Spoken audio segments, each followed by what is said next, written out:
exatamente 1/3 do Brasil é ocupado por agropecuária. Já foi falado uma vez.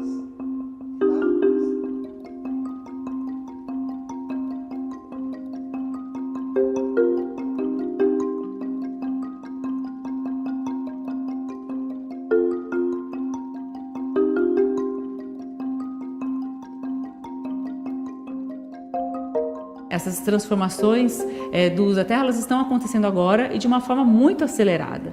E a gente precisa entender não só essas transformações, mas os processos que estão relacionados a isso e também os impactos que isso pode trazer ou que já traz.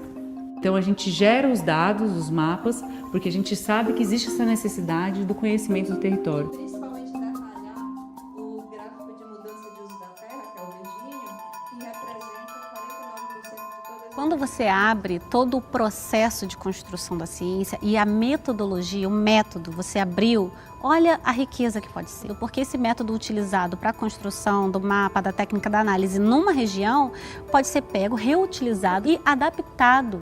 Então você vai criando e cocriando e recriando em cima de um método. Mas por quê? Porque você abriu.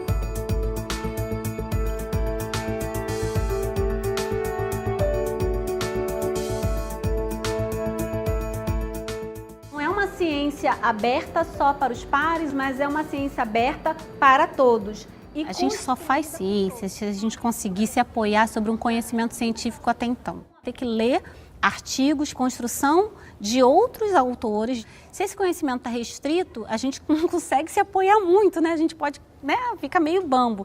Mas se esse conhecimento está em acesso a todos, você consegue se apoiar. Então a ciência, ela é colaborativa.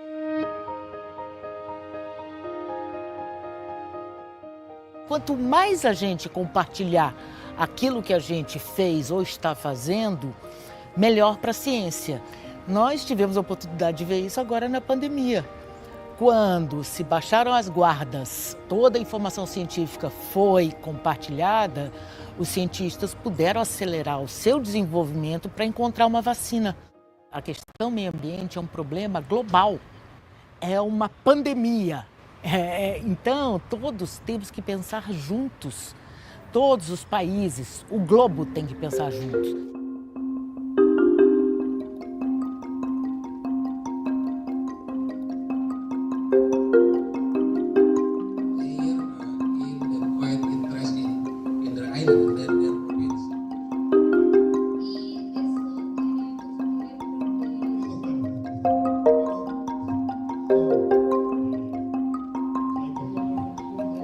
Mapa e Biomas é incrível. Aonde eu admiro é na construção, porque não é só colocar o dado à disposição, disponível, é realmente a ciência coletiva. Tem uma forma de fazer ciência que é esse processo, desenvolver o objetivo da sua pesquisa, desenvolver o método, gerar os resultados, analisar e publicar. E isso pode ser lento. Então, a forma hoje como o Mapa Biomas trabalha, a gente segue métodos e análises científicas, mas a gente já libera o dado num momento que a gente acha que ele é possível de ser liberado para a sociedade. E colocando todas as partes da acurácia, da qualidade do dado, mas também a parte das limitações. Todo ano a gente busca melhorar, então todo ano sai uma coleção nova. Então, realmente, uma coisa é você publicar uma coisa finalizada, estática. E outra coisa é você publicar um dado que ele é dinâmico. Grande impacto sobre nós, os cientistas do grupo, foi como é que eu vou colocar uma coisa para fora se eu ainda não publiquei?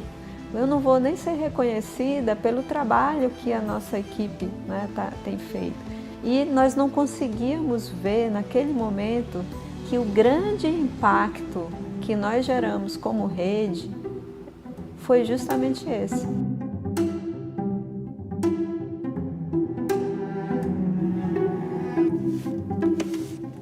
O que nós fazemos enquanto cientistas é a gente ter impacto na ciência e, portanto, levar isso para políticas públicas posteriormente. O que o Mapa Biomas faz com uma excelência muito grande é que ele se desapega desse impacto E com isso ele tem impacto. Ele tem impacto na produção da ciência.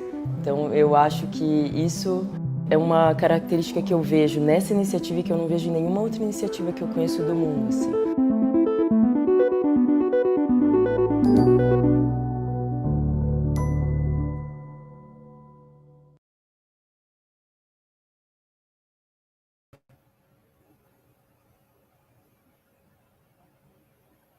Hola, muy buenos días a todos y todas. Gracias por acompañarnos en este segundo lanzamiento de la colección de mapas de cobertura y uso de la tierra para todo el territorio colombiano.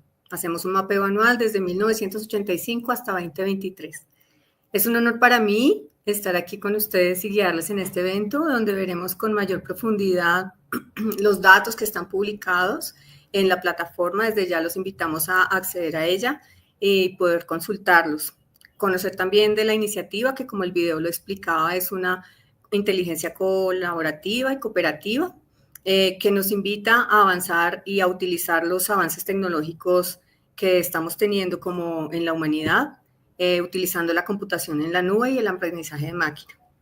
Soy Adriana Rojas, coordino el equipo de sistemas de información geográfica en la Fundación Gaia Amazonas.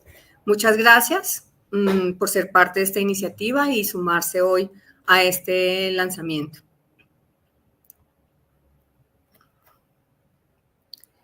Comencemos.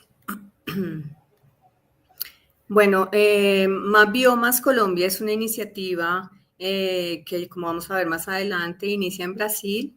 Es auspiciada por una red global que se llama MapBiomas Global, por Gaia Amazonas y por RAIS, con quienes desarrollamos el proyecto y la iniciativa de MapBiomas Amazonía, que también los invitamos a que la visiten. Para hoy hemos preparado una agenda estructurada en 3 principales momentos. El primero, comenzaremos haciendo una introducción de la iniciativa MapBiomas Global, ideal para aquellas personas que aún no conocen de esta iniciativa, y en esta ocasión estamos invitando a sumar los esfuerzos para mejorar los productos y ampliar la red en Colombia. En segundo lugar, contaremos con una participación de Carlos Jaramillo, quien nos compartirá sus reflexiones sobre la escala temporal y su conexión con el momento que estamos viviendo como humanidad. Y finalmente, el equipo técnico presentará la plataforma y los hallazgos más destacados de esta segunda colección que presentamos hoy. Para cerrar, los invitamos a compartir sus preguntas a través del chat de YouTube. Habrá un grupo técnico especialista en responder algunas de ellas y algunas serán abordadas en vivo. Muchas gracias nuevamente por acompañarnos en este espacio. ¿Cómo podemos participar? Entonces tenemos el chat de YouTube, les recomendamos que se logueen para que queden registradas sus preguntas y también si quieren posteriormente escribirnos a estos 2 correos de contacto, si tienen preguntas, observaciones o quieren sumarse a esta iniciativa, son bienvenidos a participar. Para hacer una prueba y para conocernos un poco quienes estamos acá, los invitamos en el chat de YouTube, si nos pueden saludar de qué lugar vienen, su nombre, si quieren hablar acerca de su institución. Estamos aquí para escucharlos y saludarlos a través del chat. Por favor, anímense a participar. Bueno, me imagino que hay mucha gente conectada de Colombia. Estamos también promoviendo unos encuentros que van a tener lugar en cada una de las regiones, entonces los invitamos también a que nos digan de qué regiones están para poderlos sumar en estas iniciativas que vamos a tener a principios del siguiente año en cada una de las regiones. Desde la universidad, muchas universidades, muchas gracias por acompañarnos. Bueno, para empezar y como primera medida de la apertura de lo que es MapBiomas, le cedo la palabra a Julia Shimbo, quien es coordinadora científica de la red global MapBiomas. Ella nos compartirá una visión sobre qué es MapBiomas, sus orígenes, cuál ha sido el proceso de crecimiento de la red y la iniciativa en general, y cómo funciona este gran modelo de cooperación en el cual estamos participando. Bienvenida, Julia. Muchas gracias, Adriana, y buen día a todos y todas. Felicitaciones a todo el equipo de MapBiomas Colombia y de MapBiomas de la red como un todo, que trabajaron mucho para tener el lanzamiento hoy día de la colección 2 de mapas anuales de cobertura y uso del suelo de Colombia, y además nuevos productos que vamos a ver hoy día en el lanzamiento. Entonces, hay varias cosas nuevas y quedan con nosotros para que vean los resultados y datos que tenemos ahora. Listo, entonces voy a compartir acá mi pantalla. Si pueden compartir, por favor. Listo. Y entonces, MapBiomas empezó con la idea de, además de mapear la deforestación, la pérdida de vegetación natural, comprender un poco más las transiciones y los cambios de uso del suelo. O sea, que era bosque, se fue para la agricultura, ganadería o para minería, pero también áreas que están en proceso de recuperación para la vegetación nativa. Entonces, en un contexto de comprender más los cambios de uso del suelo y los impactos, fue creada la red MapBiomas, que empezó en Brasil, ya que gran parte de las emisiones de gases de efecto invernadero en Brasil están relacionadas a los cambios de uso del suelo. Y trabajamos con imágenes satelitarias para generar los mapas de cambio de uso del suelo. Y cuando miramos las imágenes satelitarias, podemos ver que tenemos la pérdida de vegetación de bosques, pero necesitamos comprender más cuáles son los tipos y clases que llamamos de cobertura y uso del suelo. Que sea bosque, que sea agricultura, pasto, áreas urbanas y otros tipos de agricultura y otros tipos de clases de uso del suelo. Entonces, las imágenes nos permiten clasificar esas imágenes y generar los mapas de cobertura y uso del suelo y observar y comprender todos esos cambios que están pasando en los territorios. Y así fue creada entonces la red MapBiomas, que empezó en Brasil en 2015, y después se expandió para otros países, siempre trabajando en red con instituciones de ONGs, universidades, empresas, startups de tecnología que generan estos mapas de una forma bastante colaborativa, local y también con datos, métodos abiertos y gratuitos para todos. Y así entonces expandimos la red, siempre involucrando instituciones locales. Ahora estamos en 14 países por toda América del Sur y también en Asia ahora con Indonesia. 14 países, más de 100 instituciones y más de 400 personas que están involucradas en la red con este trabajo bastante colaborativo, y ahora también en Colombia. Generamos más de 30 productos, en 2024, y van a ver que hay siempre nuevos productos que generamos con ese trabajo bastante colaborativo en red con varias instituciones. Y la misión de la red MapBiomas es de desarrollar capacidad local en cada país para generar datos de cobertura y uso del suelo que son basados en sensores remotos como las imágenes satelitarias, pero que esos datos sean útiles, actualizados, precisos y que sean relevantes para el contexto local y que sean utilizados por tomadores de decisiones en el sector público, privado, en la sociedad civil, para apoyar la gestión sostenible de los recursos naturales y también la mitigación del cambio climático. Entonces, esa es la misión de toda la red MapBiomas.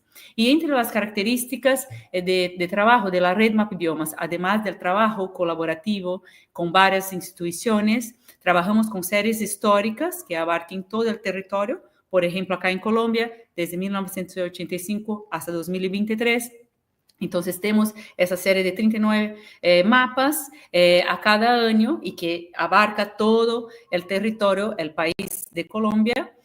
Hacemos el procesamiento píxel a píxel de 30 metros de resolución con imágenes satelitarias Landsat, que son las que tenemos la serie temporal histórica más larga disponible para trabajarnos. Trabajamos con una aplicación de aprendizaje automático y también con inteligencia artificial para hacer esa clasificación y también trabajar en nuestras plataformas. Utilizamos la plataforma de Google Earth Engine, que nos permite ese trabajo en red, colaborativo, con personas en distintas regiones y países, y todo el procesamiento es hecho en la nube, en la plataforma de Google Earth Engine. Y a cada año, entonces, generamos una nueva colección y que, además de incrementar el último año, también incluimos nuevas clases que son de la necesidad de los países y también vamos mejorando la precisión. Entonces, a cada colección, como ahora en Colombia, que teníamos la colección 1, ahora tenemos la colección 2 con nuevas clases, pero también con mejorías en el mapeo.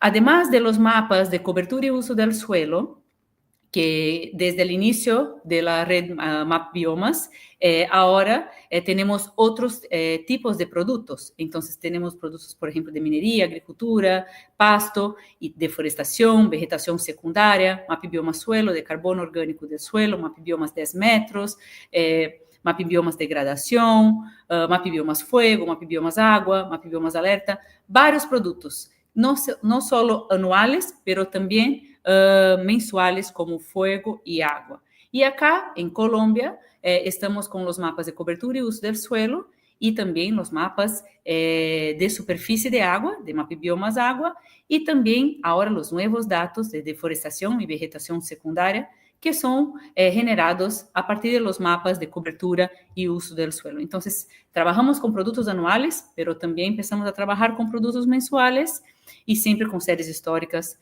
de todo el territorio y generando nuevos productos, además de cobertura y uso del suelo, para comprender mejor las transformaciones del territorio y cómo esos cambios nos impactan en nuestros países y regiones.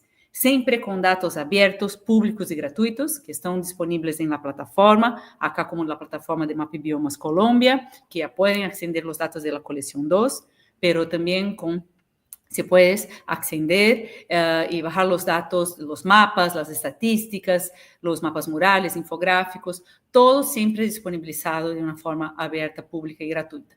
Y además de los datos, también el método, ¿no? Entonces, todos los métodos de Map Biomas están en el documento que llamamos de ATBD, pero también los códigos en el GitHub de Map Biomas, donde las personas pueden acceder los códigos, los scripts que están disponibles para todos. Entonces, trabajamos en esa forma bastante colaborativa entre instituciones que nos apoyan y compartimos mucho de los métodos y datos de lo que aprendemos entre nosotros, pero lo más importante es por qué un abordaje de abajo para arriba, ¿no? Y porque los mapas y datos que generamos importan al nivel local, ¿no? Y podemos adaptar el nombre, el significado de las clases con el lenguaje local, porque una clase con el nombre en Perú puede ser distinto a una clase con el nombre de una vegetación natural en Colombia y que haga sentido a las personas que viven en sus regiones, ¿no? También trabajamos en esa forma de red y nos permite responder a demandas rápidas de información que necesitan. En Brasil trabajamos con nuevos productos o también con notas técnicas que nos apoyan con demandas rápidas que necesitamos de información. Por ejemplo, que tuvimos ahora en el Rio Grande do Sul con los huaicos. Y los mapas evolucionan de acuerdo con la demanda. Así como yo dije que a cada año generamos una nueva colección que además de un año con mejorías y nuevas clases que son importantes a nivel local. Y las instituciones locales son las que generan la información porque conocen la realidad local, pero también la necesidad de información para la toma de decisiones. Y al final, los mapas son poderes y sí, los mapas y la información son poder para transformar. Entonces, por eso, que más que generar los datos de una forma abierta, gratuita y colaborativa, es que esos datos sean utilizados para transformar sus territorios. Entonces, creo que es eso. Nuevamente, felicitaciones a todo el equipo, los invito a acceder la página de MapBiomas Colombia, pero también la plataforma de datos que están increíbles de la colección 2 de MapBiomas Colombia, además los nuevos datos como de deforestación, vegetación secundaria y también de agua. Gracias. Muchas gracias, Julia. Con tu presentación hemos podido ver también un poco el potencial que tiene la red MapBiomas para Colombia, ¿no? Un abanico muy grande de productos con un acceso abierto y gratuito. Entonces, esto solamente es como un abrebocas de lo que puede o va a pasar con MapBiomas Colombia. Muchísimas gracias por invitarnos a ser parte también de esta red y de la colaboración técnica que nos han brindado para poderlo lograr.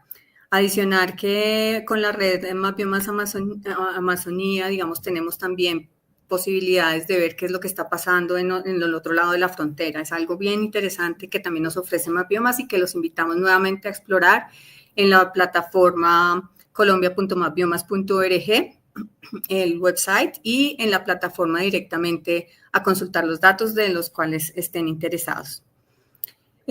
Para continuar con esta charla, invito a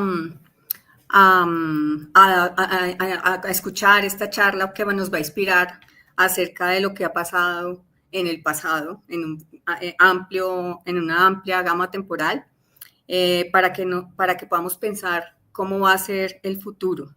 Para ello invito a Carlos Jaramillo, geólogo y paleontólogo del Instituto Smithsonian, quien nos acompañará y compartirá esta charla. Muchas gracias, Carlos, bienvenido. Gracias, Adriana, por la oportunidad. Yo no sé si los vaya a inspirar con esta charla, pero ya me dirán ustedes al final. Me pareció natural que si estamos hablando de biomas, poder darles la visión que yo tengo histórica acerca de por qué tenemos los biomas que tenemos, ya que muchos factores geológicos que operan a diferentes escalas de tiempo y espacio son los que han producido los biomas que tenemos hoy en día antes de que llegaran los humanos a las Américas. Me imagino que ustedes oyen hablar todo el tiempo de cambio climático. Bueno, si usted es un geólogo, siempre, desde que uno empieza a estudiar, oye de cambio climático porque el clima del planeta siempre ha estado cambiando. De hecho, desde 1861 sabemos que cuando hay CO2 en la atmósfera, el planeta se calienta. Eso, un experimento que un escocés, Tyndall, hizo en esa época, descubrió eso. Así que eso que cuando el CO2 aumenta, el planeta se calienta, no es nada nuevo. Hoy en día tenemos 426 partes por millón de CO2 en la atmósfera.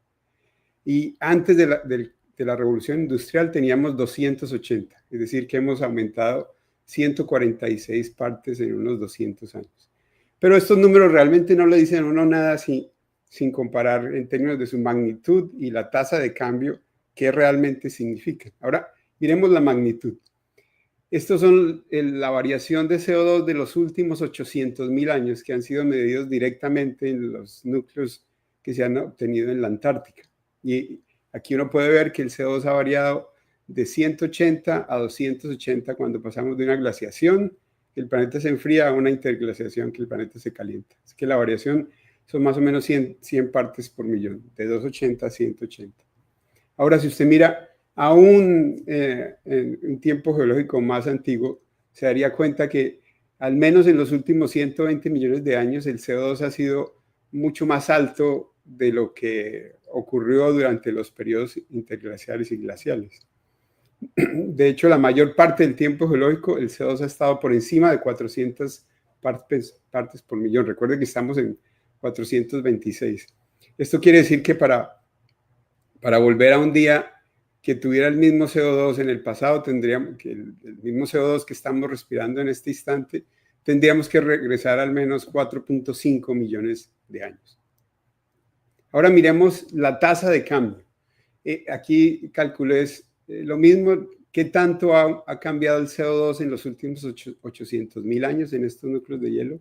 Y como ustedes pueden ver, el cambio ha sido cada 200 años en promedio 0.6 partes por millón ha cambiado.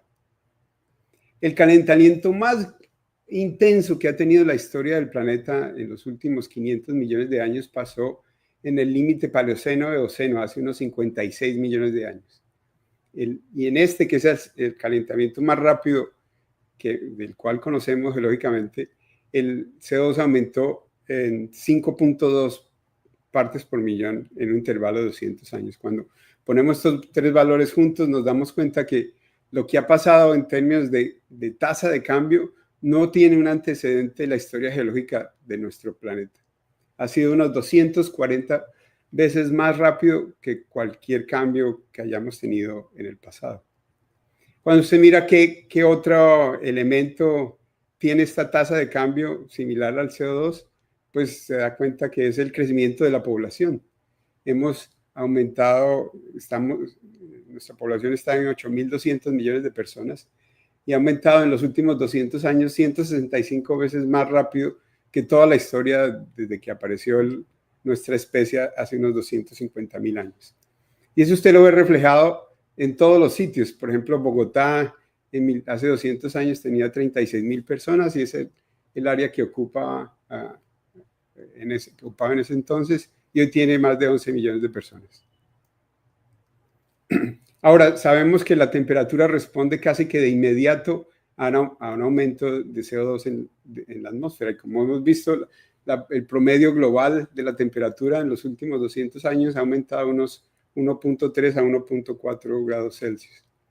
Pero algo que tienen que tener en cuenta es que ese valor que uno siempre ve reportado en las noticias es el valor promedio del planeta. Pero siempre en el registro histórico geológico nos hemos dado cuenta que hay una amplificación hacia el polo durante calentamientos globales. Es decir, que el polo se calienta mucho más rápido que el trópico y el valor que usted oye de promedio implica que el polo siempre va a estar más caliente que el trópico. De hecho, la temperatura en Barro Colorado, en la isla de Barro Colorado, en Panamá, que tiene un registro histórico bien antiguo de una estación meteorológica en un bosque y hoy sigue siendo bosque, no ha aumentado considerablemente, mucho menos que el 1.4 grados de lo que ha aumentado desde que empezó la revolución industrial. Y otra cosa que tienen que tener en cuenta es que el clima moderno está fuera de balance. O sea, el CO2 responde, la temperatura de la atmósfera responde casi que de inmediato al aumento del CO2. Pero hay tres factores en el clima de nuestro planeta que operan a escalas temporales más largas. El primero es el océano, que guarda un montón de calor. El segundo es la vegetación, porque los árboles no crecen de la noche a la mañana. Y la tercera son los glaciares, que se derriten mucho más rápido que lo que se calienta la atmósfera. Y estos tres factores, en la medida que el clima cambia, producen un feedback en el clima mismo. De hecho, cuando se hace un modelo de circulación global en el computador, que es el que las Naciones Unidas nos muestran cada 2 o 3 años, prediciendo el clima del futuro, en el computador hay que esperar unos 1000 años para que el clima se estabilice. Pero piensen, aquí este experimento de añadir CO2, que es un elemento básico del clima, cada año desde que empezó la revolución industrial hemos empezado el experimento de nuevo. Eso quiere decir que para saber cuál sería el clima que deberíamos tener con los 426 partes por millón, habría que esperarse 1000 años sin añadir CO2 para ver el clima, cómo sería el clima, cuando estos tres elementos estén en balance. Bueno, esperarse 1000 años probablemente no es una buena idea. La otra es mirar el clima del pasado y comparar los modelos climáticos con los registros empíricos geológicos que tenemos de cómo era el clima en el pasado y la vegetación en el pasado.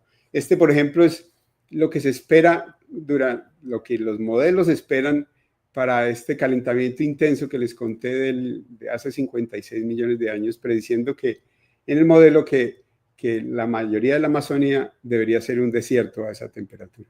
Pero como ustedes van a ver en lo que les voy a hablar en los próximos minutos, el registro geológico muestra exactamente lo opuesto. Ahora, cuando usted trabaja en el trópico, la mayoría de plantas en el paisaje son plantas con flores. Pero si usted se regresara a 140 millones de años, no vería una sola planta con flor o angiosperma. Es decir, que la historia del trópico es la historia de un cambio completa de un ecosistema de no tener una zona planta con flor a ser completamente dominada por plantas con flores. En la época de los dinosaurios, esta es la época de los dinosaurios, el Cretácico, hay una flora muy bonita en San Félix, en Colombia, que no tiene una sola angiospermas. Ahora vayamos al final del Cretácico, cuando se extinguieron los dinosaurios. El Cretácico es completamente diferente a lo que tenemos hoy en día, así que vamos a ver el bosque tropical que tenemos hoy en día, cuándo fue que nació. Y nació gracias a un accidente histórico, que fue la colisión. Este es el bosque tropical como lo conocemos hoy en día. Y hace 66 millones de años un meteorito colisionó con la península de Yucatán. Solo para que tengan una idea del tamaño de este meteorito, que tenía 10 kilómetros, si hiciéramos el tamaño del meteorito de la escala de este globo terráqueo que les estoy mostrando, el meteorito habría tenido el tamaño de un grano de polen.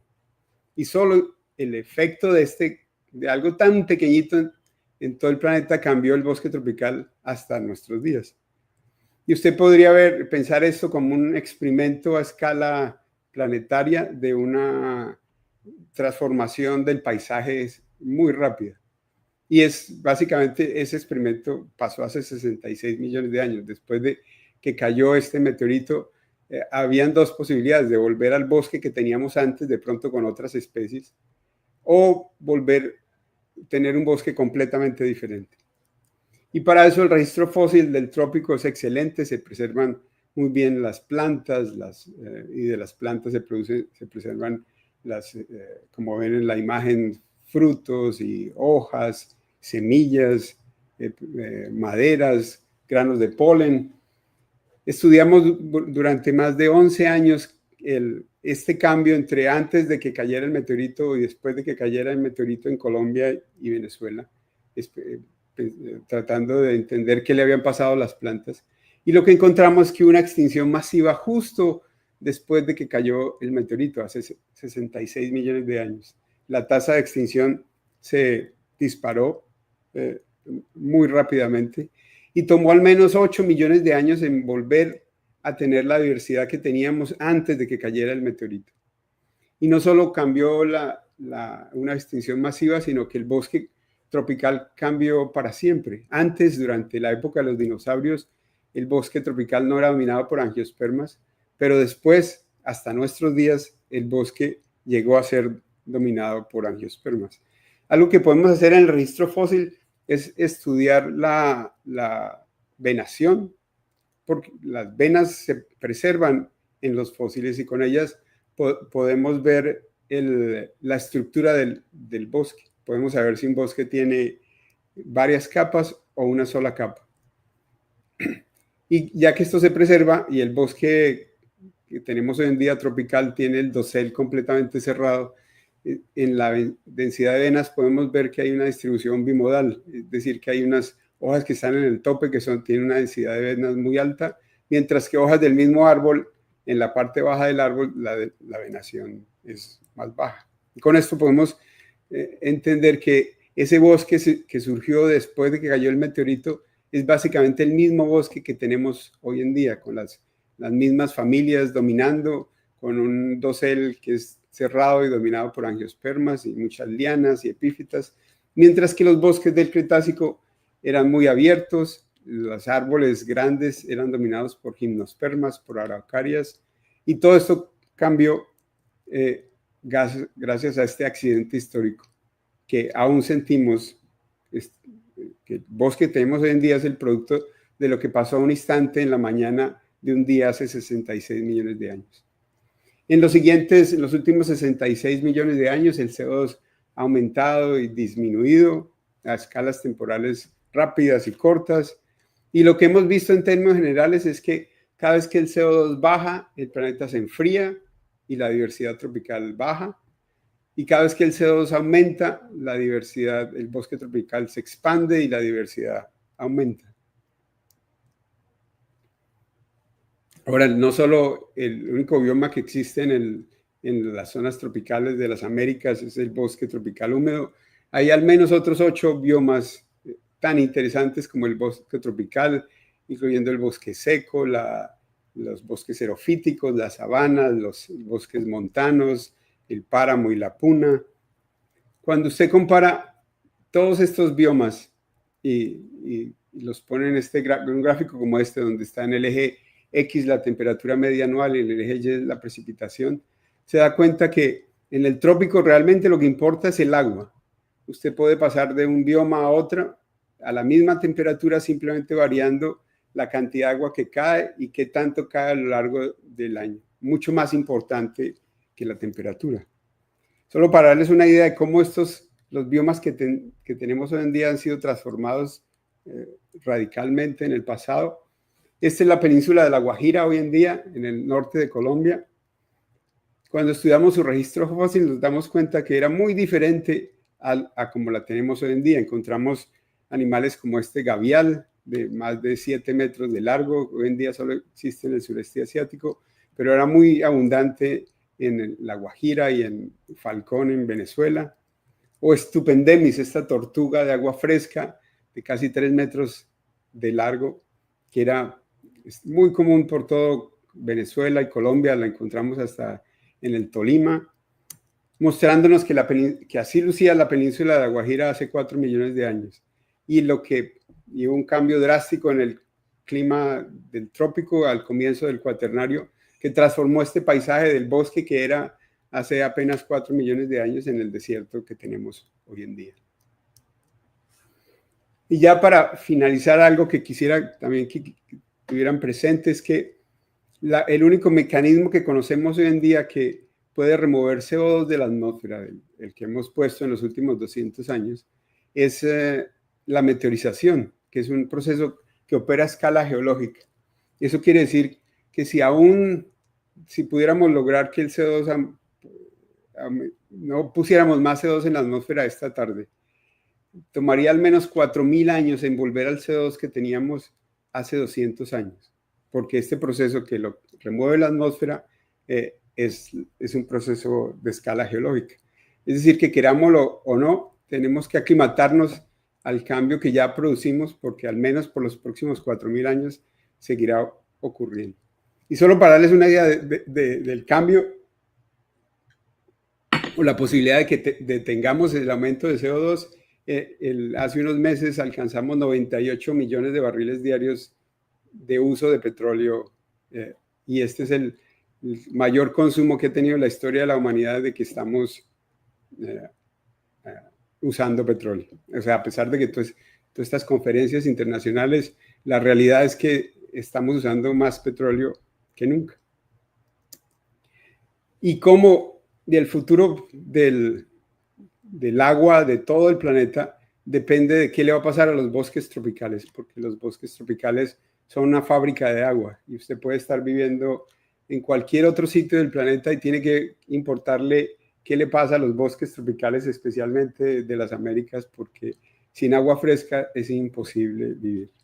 Y sin datos es imposible tomar decisiones acerca de cómo aclimatarnos al cambio que está pasando y seguirá pasando.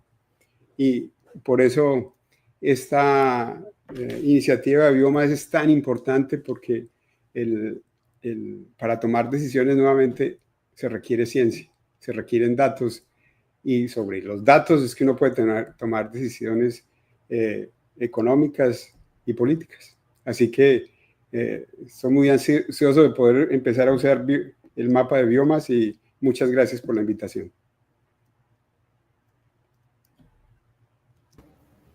Muchas gracias a ti, Carlos, por esta gran conferencia que nos has dado, viendo cómo el pasado ha cambiado, digamos, el planeta Tierra para conocerlo como hoy, hacer énfasis, digamos, en la necesidad de conocer también la aceleración que estamos teniendo en la transformación de los paisajes en Colombia, pero en el planeta entero, y cómo esto va a acelerar ese proceso de transformación del cual nos comentabas. Mil gracias por tu charla. Ahora los invitamos y para comprender un poco mejor lo que hacemos con MapBiomas Colombia, los invitamos a ver un video que nos mostrará cómo hemos elaborado estos mapas y cómo podemos usarlos en la toma de decisiones del ordenamiento territorial y ambiental en Colombia.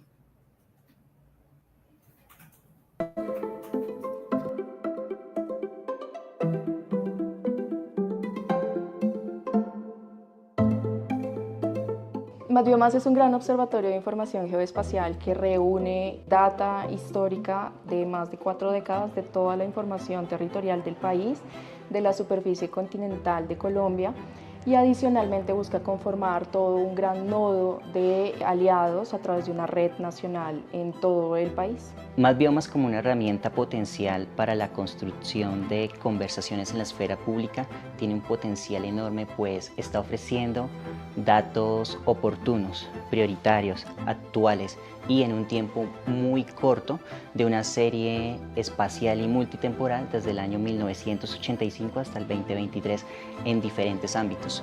MapBiomas es una invitación también para el ciudadano que quiere conocer la historia de su territorio, del municipio, el departamento o la cuenca en la que habita. Es una invitación también para los tomadores de decisión que se informen antes de hacer procesos de planificación y ordenamiento territorial. Básicamente MapBiomas concentra toda la información del país, no solamente producida por nuestra organización, sino también sobre todas las fuentes oficiales del país para que esto pueda ser utilizado e implementado en diferentes ámbitos a nivel político, social y económico. MapBiomas ofrece información accesible a todo el público. ¿Sí? Hemos diseñado herramientas para el acceso a personal especializado, programadores que pueden descargar el código y aplicarlo, reproducirlo, mejorarlo, pero también tenemos disponibles herramientas para cualquier ciudadano, ¿sí? De manera fácil. Entonces esto lo que hace es facilitar el camino entre quien necesita la información y la información sin tener que hacer mucha intermediación entre ella. Entonces tenemos un pool de productos, un pool de datos muy interesantes para el análisis y la toma de decisiones, porque si no sabes cómo se están comportando, cuál es la dinámica del territorio, no puedes tomar decisiones acertadas sobre el mismo. MapBiomas nos ofrece esa oportunidad de poder visualizar lo que está pasando de un lado de la frontera y del otro para poder entender en realidad qué es lo que está pasando en una región más completa como la Amazonía, la Orinoquía, el Caribe, el Pacífico, los Andes inclusive, pasando fronteras y también llamando la atención de los países de que se unan y en realidad hagan soluciones integrales como región y no como nación. Es así como hemos visto, por ejemplo, el crecimiento de cultivos de palma, de la afectación que la minería ha traído a los bosques y las coberturas naturales. Todo esto con miras a poder enfrentar la situación climática crítica que estamos viviendo no solamente en nuestro país, pero en todo el mundo. Desde Gaia Amazonas, como líder de MapBiomas en Colombia, consideramos que esta es una herramienta supremamente poderosa para facilitar, para promover las discusiones públicas sobre la protección de la naturaleza como base de la vida en el país, porque en primer lugar genera análisis a partir de información histórica de las transformaciones naturales. En segundo lugar, estos análisis pueden ser la base para hacer ejercicios de defensa y de construcción de políticas públicas para la protección de la naturaleza y de la vida en el país. En tercer lugar, fomenta el trabajo o las alianzas estratégicas para lograr estos objetivos. Y finalmente, es también una herramienta poderosa para promover los ejercicios de protección de ecosistemas estratégicos o de promoción de las conectividades bioculturales. 3 palabras claves que definen a MapBiomas Colombia es procesamiento, automatización e integración. Realidades, futuro, historia. Innovación, tecnología y ciencia libre.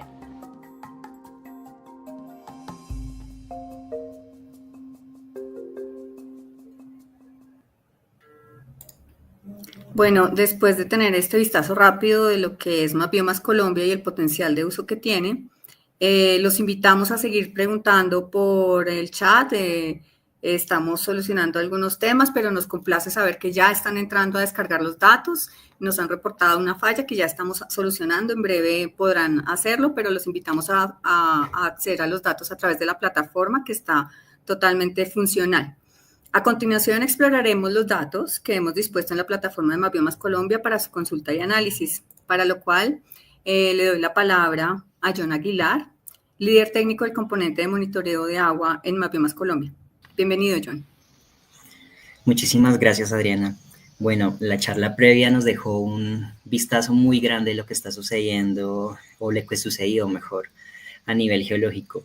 Y estamos analizando una serie de tiempo muchísimo más corta, ¿no? Son solo 40 años, pero en 40 años se han dado grandes cambios. Entonces, quiero contarles un poco sobre la dinámica de la superficie del agua en Colombia y el mapeo del agua superficial desde particularmente 1998 al 2023. Es la segunda colección de los datos de Mapbiomas Agua Colombia. Para consultar la metodología en detalle pueden escanear el QR en pantalla. Allí se especificará el paso a paso, el cómo lo hicimos. Ahora, Mapbiomas Agua busca el monitoreo de la dinámica hídrica superficial, pero lo hacemos bajo dos premisas.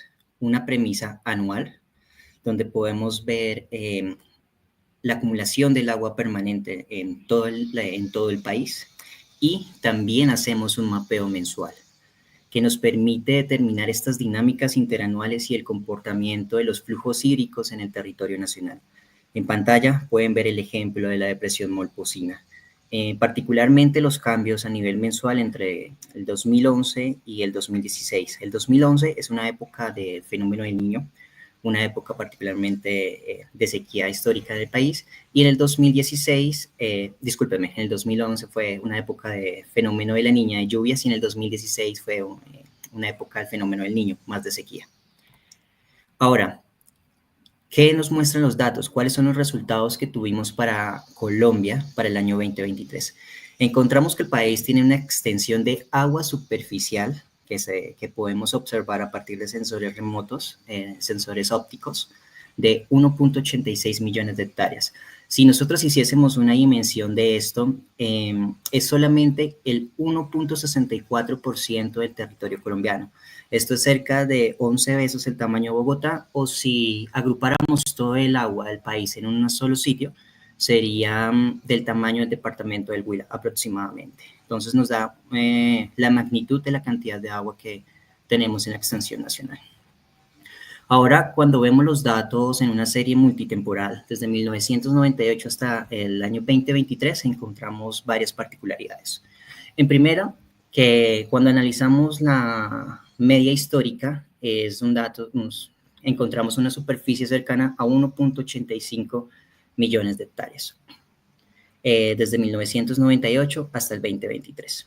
Cuando comparamos la media histórica contra el año 2023, podemos encontrar que hubo un pequeño incremento, o el 2023 está un 0.5% por encima de la media, pero cuando calculamos o miramos datos hídricos no nos podemos confiar de las comparaciones previas de un año a otro, sino que tenemos que mirar una serie, es lo que nos permite Mapbiomas. Particularmente en este punto, cuando miramos 10 años al pasado, podemos encontrar que entre el año 2013 y el 2021 hubo una caída, podría decirse, o más bien una detección bajo la media en 8 años, particularmente fuerte en el año 2015 y en el año 2018.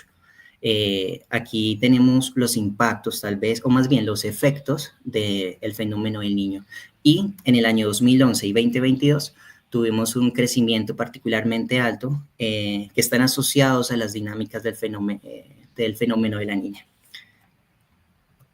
Ahora, el objetivo de Mapbiomas Agua no es solamente detectar el agua superficial, sino poder hacer una clasificación de los cuerpos hídricos.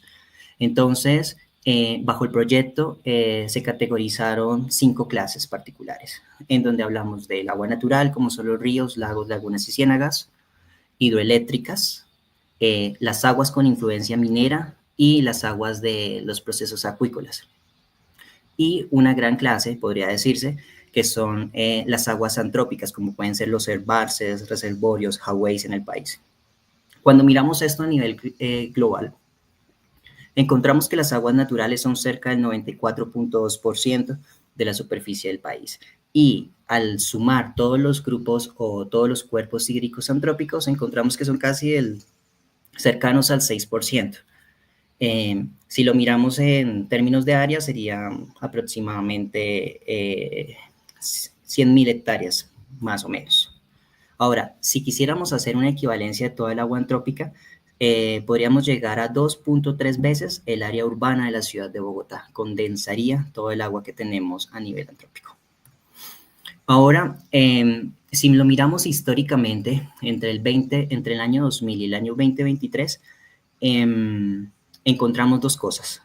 Que las aguas naturales se encuentran en una disminución, en una franca disminución, versus que las aguas provenientes de fuentes antrópicas se encuentran en un crecimiento. Entonces nos habla de las construcciones de hidroeléctricas, las construcciones de reservorios para agricultura o para ganadería, y también un aumento de las aguas mineras a lo largo de la serie histórica. Si quieren conocer un poco más, pueden escanear el QR en pantalla, los va a dirigir directamente a la página de MatBiomas Agua y allí podrán consultar las estadísticas en detalle. Ahora, ¿cómo analizamos los datos a nivel regional? En el proyecto MatBiomas Colombia, estructuramos unas regiones de análisis particulares para todo el país, que son divididas en estas 6: Caribe, Amazonía, Orinoquía, Pacífico, Andes y valles interandinos. Particularmente encontramos, para los datos de superficie hídrica, que el 65% del agua superficial de Colombia se encuentra en la región Caribe y en la región amazónica.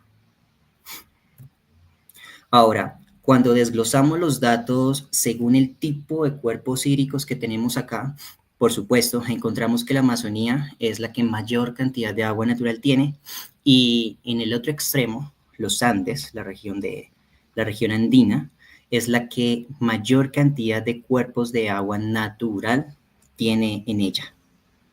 Esto es particularmente importante porque allí es donde se condensan y se establecen la mayoría de hidroeléctricas y embalses para el abastecimiento y generación eléctrica del país.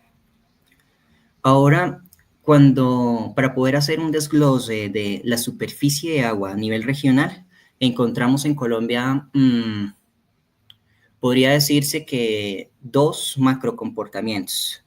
Unas regiones que están fuertemente influenciadas por los grandes fenómenos, como es el fenómeno ENSO, Niño-Niña, y se presentan particularmente estas oscilaciones a nivel de detección de agua en la región Caribe, en los valles interandinos, estos valles donde tenemos una gran cantidad agrícola en el país, y en la Orinoquía.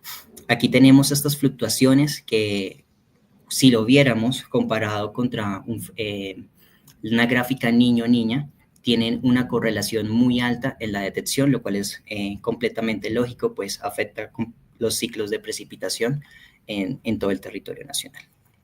Ahora bien, cuando miramos la región pacífica y la región amazónica, que son como los núcleos boscosos del país, encontramos en la serie histórica desde el 98 al 2023 una disminución particularmente acentuada en la última década, y que a pesar de los fenómenos niño-niña, hemos tenido una disminución por debajo de la media.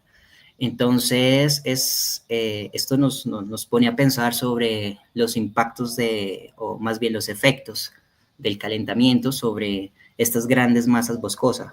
¿Qué está pasando allí? ¿Qué está pasando en estas zonas?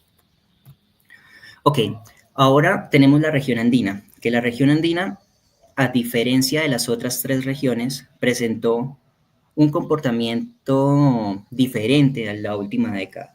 Como ven, hay un crecimiento a partir del año 2013, y gracias a la identificación de la naturalidad o el tipo de aguas, pudimos encontrar que esto estaba directamente asociado y relacionado con la construcción de hidroeléctricas en la zona andina. Por ejemplo, para el año 2014 tenemos la construcción del embalse de Topocoro Podrido Sogamoso. Luego, en el 2015, tenemos la construcción del Quimbo. Y en el año 2018 tenemos la construcción de Hidroituango. Todas estas masas, grandes masas de agua, cuando se suman, nos muestran el aumento, o más bien influyen en el aumento del agua superficial en la región andina, que como ustedes lo ven en la gráfica, el agua natural mantiene el comportamiento en decrecimiento versus las aguas antrópicas que tienen un comportamiento de crecimiento. Ahora bien, quisiera contarles también un poco sobre qué pasó en las cuencas hidrográficas a nivel general. Entonces hicimos un análisis particular entre el 2022 y 2023 de cambio y pudimos observar que para la cuenca Magdalena-Cauca y para la cuenca amazónica fue donde se presentó una mayor disminución. Ahora, al desglosar los datos un poco más, tal vez a nivel de zonas hidrográficas, encontramos que estas disminuciones se acrecentaron justamente en la parte baja de la cuenca, en la región Caribe, y en los valles interandinos. Entonces, esto ya nos empieza a llamar la atención. Ahora, cuando miramos las subzonas hidrográficas, ya a una escala más pequeña, más detallada, más fina, encontramos que la mayor cantidad de cuencas que tienen una disminución comparativa versus el 22 al 23 se encontraban en la región Caribe. Y a nivel nacional, encontramos que 260 subzonas hidrográficas tienen este comportamiento de disminución, que es cerca del 82% del país. Si ustedes quieren consultar la información un poco más en detalle, pueden escanear el código en pantalla y allí podrán detallar los principales destaques de la colección de Más Biomas Agua. Ahora, siempre pensamos en el agua superficial cuando hablamos de agua dulce o agua disponible, pero Más Biomas Agua también hace un zoom o un proceso de detección particular a los glaciares. Ahora, Colombia tiene 6 picos nevados. Particularmente, el nevado o el pico nevado que tiene mayor cantidad de glaciar es la Sierra Nevada del Cocuy con un 43%. Y el pico nevado o el volcán nevado es el que menos tiene, es el Nevado de Santa Isabel, apenas representando de masa glaciar en Colombia del 1.07%. Ahora, en el 2023, ¿qué pasa? Tenemos una superficie glacial de 333.500 hectáreas en todo el país, es lo que nos queda. Y si mirásemos la gráfica, encontramos una clara tendencia al decrecimiento en los glaciares que tenemos. Y como nos explicaba Carlos previamente, es un escenario no muy alentador para los glaciares. Ahora, si lo miramos en 39 años, encontramos que perdimos el 60.3% de la cobertura y comparativamente a la última década fue el 28.1% de los glaciares. Si lo mirásemos en una magnitud, podríamos decir que al 2023 fueron cerca de 2 veces la isla San Andrés. Entonces, hilando un poquito más fino, tal vez, cuando miramos la pérdida neta entre el 85 y el 2023, encontramos informaciones un poco desalentadoras, viendo que, por ejemplo, la Sierra Nevada del Cocuy tiene una pérdida de 1.820.9 hectáreas en la serie histórica analizada.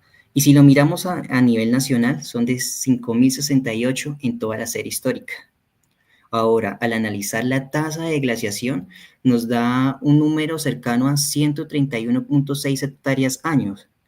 Entonces, si mirásemos, podríamos hacer una regla de 3 para determinar cuál sería el tiempo de vida de nuestros glaciares. Finalmente, creo que una imagen habla más que 1000 palabras y quería traerles estas 2 animaciones sobre la pérdida neta entre el 85 y el 2023 del Santa Isabel y el Nevado del Ruiz, que como ven no es un escenario bastante alentador. Entonces, finalmente quería comentarles que Más Biomas en general como proyecto nos ayuda a comprender cómo ha cambiado y cuánto ha cambiado el territorio y las dinámicas en general, cuáles son las interacciones con las comunidades humanas en un entorno, y particularmente visibiliza los impactos, las huellas, y con ello podemos tomar decisiones informadas para adaptarnos ante la inminencia del cambio climático. Muchas gracias.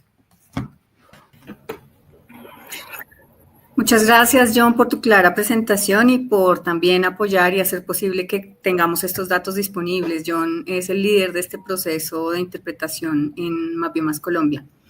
Hemos visto entonces cómo el comportamiento del recurso hídrico varía entre regiones, pero en realidad todos estos escenarios son preocupantes respecto al manejo y la disponibilidad del recurso hídrico para Colombia. Es un llamado entonces a reflexionar y actuar con urgencia en la gestión sostenible del agua. Muchas gracias por todos sus comentarios. Un saludo especial a todas las universidades que nos acompañan, a las entidades de gobierno, el Ministerio de Ambiente, Cor Magdalena y Parques Nacionales Naturales nos están acompañando en directo. Muchísimas gracias por aceptar esta invitación. También invitamos a los periodistas, amigos y conocedores de los temas preocupantes para el país a que consulten la plataforma de Mapbiomas Colombia. Allí hay información disponible, clara y fácil de usar, que pueden usar ustedes también. Cualquier duda, estamos prestos a solucionarla. Ahora, para complementar el escenario y comprender la transformación que también han tenido los paisajes desde las coberturas de la tierra, doy paso a Karen Huertas, quien es líder técnica del componente de coberturas de la tierra para Mapbiomas Colombia. Bienvenida, Karen. Hola, muy buenos días, buen día para todos y quienes nos acompañan en este momento. Bueno, les voy a presentar brevemente cómo es la complejidad de Colombia para estos escenarios que estamos justamente hablando para poder llevar todo hasta una escala nacional. En estos momentos, Mapbiomas Colombia, como de pronto algunos de ustedes ya están consultando, tenemos 39 años de historia de todo el país a través de imágenes de satélite, y eso es básicamente lo que aporta Mapbiomas Colombia. En muchos escenarios tenemos este gran detalle espacial, pero la temporalidad nos permite derivar diferentes análisis que nos llevan a determinar incluso escenarios futuros y hacer otros ejercicios derivados. Quiero aprovechar un momento para citar a Wade Davis con su prefacio de Magdalena y entender un poco por qué la complejidad ecológica de Colombia es así, porque le llamamos la Colombia compleja en términos territoriales, entre otros. Wade Davis cita en su libro: los viajeros suelen enamorarse del primer país que atrapa sus corazones y les permite ser libres. Para mí, este país fue Colombia, sus montañas y sus bosques, sus ríos y sus ciénagas, sus misteriosos páramos y la belleza y el poder que alberga cada valle tropical. Y cada nevado ecuatorial me abrieron las puertas a un mundo inmenso, un mundo que pasaría conociendo por el resto de mi vida, de maneras que me resultan difíciles de explicar por completo. Para nosotros también explicar la complejidad de Colombia es muy difícil, por lo que tenemos que empezar a hacer fragmentos, ¿no? Fragmentos a nivel regional que han sido adaptados desde Mapbiomas y desde Gaia Amazonas, y básicamente todo el equipo de trabajo de Mapbiomas se enfoca a través de unos nodos regionales con las regiones naturales que conocemos habitualmente. Partimos siempre de lo macro a lo detallado, y en este caso tenemos todo ese gran seguimiento de las coberturas antrópicas y naturales, que es el primer nivel de la leyenda de Mapbiomas que en estos momentos se encuentra en plataforma. Aquí tenemos claramente un escenario nacional de donde tenemos las coberturas naturales. Las coberturas naturales incluyen todo el tema de bosques, manglares, bosques inundables, coberturas herbáceas y toda la parte antrópica como está en estos momentos hacia el año 2023, que la vemos en color amarillo. Aquí podemos destacar claramente que la Amazonía y el Pacífico colombiano son las dos regiones que concentran la mayor superficie natural. En este sentido, 41.188 miles de hectáreas para Amazonía y 6.270 miles de hectáreas para Pacífico para el año 2023. También podemos ver cómo Caribe, Andes y los valles interandinos están predominando en el sentido de que la actividad antrópica sigue y sigue en aumento. Esto es súper clave, sobre todo para tomadores de decisión, cuando se ejecutan y se formulan políticas públicas en materia del seguimiento a los ecosistemas, la deforestación y la pérdida de bosque. por lo que para nosotros es muy importante disponer esta información de manera oportuna, ¿sí? Actualizando la serie año tras año. Entonces, ya para entrar al detalle, tenemos que para el 2023 las coberturas de Colombia contamos con un 66.3 millones de hectáreas en todo el país, que como lo vimos están concentradas claramente en el Pacífico y en la Amazonía colombiana. También tenemos una gran porción de formaciones naturales no forestales, que es lo que conocemos como estas coberturas que las encontramos en las sabanas inundables de la Orinoquía. Y tenemos que el 70.5% del territorio nacional está conformado por vegetación natural dominante, ¿sí? Entonces aquí incluimos todo el tema de bosque, todo ese gran dosel verde que tenemos en estos momentos, y también toda la parte de herbazales, páramos, vegetación de páramo. Y tenemos en estos momentos también un 27.7 cubierto de uso antrópico. En el uso antrópico se incluye todo el tema de la frontera agrícola y pecuaria, actividades de minería, infraestructura urbana y otras áreas sin vegetación asociadas a la actividad antrópica. Hay un 1.8% restante que corresponde a otro tipo de coberturas, que esto ha hecho que la leyenda temática que tiene MapBiomas sea un poco más robusta, incluyendo todo el tema de afloramientos rocosos, salares, bancos de arena, entre otros. Recuerdo aquí brevemente nuestra leyenda. En estos momentos hemos insertado una clase más respecto al año pasado que lanzamos esta primera colección, que es otra área natural sin vegetación, una clase que nos fue muy útil y muy necesaria, y que tras cada colección vamos como puliendo todo este set de coberturas con base en las metodologías que se van desarrollando, y tenemos hasta el momento 21 clases temáticas de cobertura, todas en un primer nivel, que es formación boscosa, formación natural no boscosa, área agropecuaria, área sin vegetación y cuerpo de agua. ¿Cuál es el futuro de MapBiomas? Seguir derivando, seguir detallando un poco más toda esta parte temática, poder en algún punto llegar no solo a las plantaciones forestales, a la palma aceitera, sino también a esa gran discriminación desde la imagen de satélite de toda la agricultura colombiana y todo el tema de los pastizales naturales y manejados. Recordando brevemente, trabajamos con una composición de mosaicos anuales, año a año, con píxeles de mediana, y sobre ellos hacemos una clasificación general y también por transversales. Los transversales son esas clases que requieren una metodología específica, como por ejemplo manglares y minería.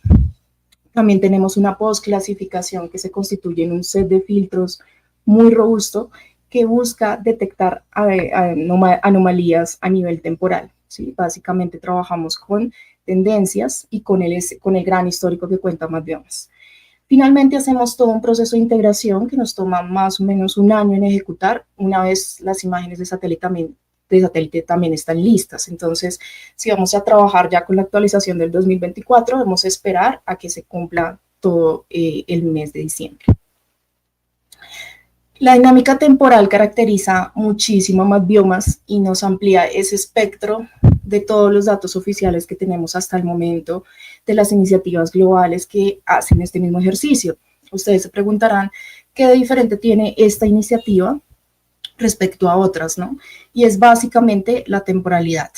Digamos que el futuro de MapBiomas espera también llegar un poco más al detalle, llegar a MapBiomas 10 metros con Sentinel, que digamos es parte de esas propuestas que tiene el proyecto, pero la temporalidad definitivamente es lo que nos brinda todas esas respuestas que tenemos y que respaldan algunas formulaciones en la agenda pública de cambio climático, en todo el tema ambiental.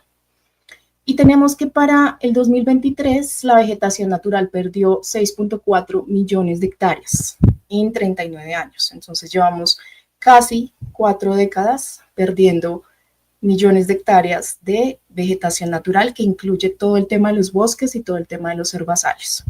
La dinámica de coberturas también ya nos permite establecer un set robusto de datos que nos empiezan a mostrar que a medida que claramente el bosque va reduciéndose, la actividad agrícola y pecuaria también va en aumento. Y por aquí quisiera mostrarles un una primera parte de los resultados de bosques que tenemos hasta el momento. Y tenemos que en las últimas 4 décadas se perdieron 4.4 millones de hectáreas de cobertura de bosque. Aquí les comparto también un GIF que tenemos de el arco de deforestación de la Amazonía, que es uno de los más afectados por este escenario. Y en 2023 se reportaron 58.7 millones de hectáreas de bosque remanente que tenemos hasta el momento.